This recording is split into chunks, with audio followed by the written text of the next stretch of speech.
pang ilang araw na tayo ngayon, pampitong araw na. Yan, nandini na kami sa dulo ng phase 1. Ayun. Ito, grabe po yun, no? Grabe. Ay, yung damo lang dyan, ha, yung nabubulok. Tapos ito, kukunin yun, yung plastic na naihahon, yung mga galing sa kanal. Atin yung, atin ikukuhan, ilalagay sa sako ng matapon. Yan. Kuya, salamat sa iyong sa iyong tulong sa amin sa ito binigay ni Kuya. Yan,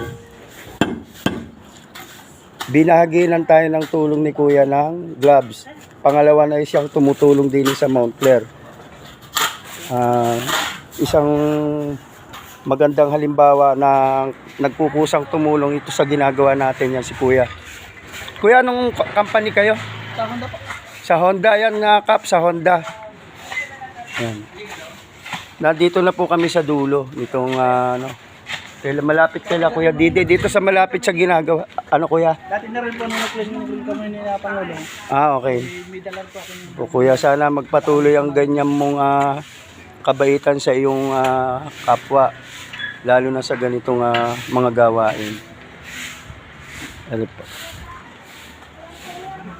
So, dandini kami sa malapit din. Ayan, andyan na ang ginagawang to. Kailangan to hanggang doon para para ito'y magdire-diretso ng tubig.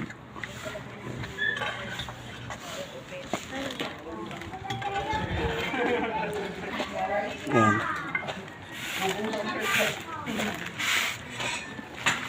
Pwede sa kabila yan,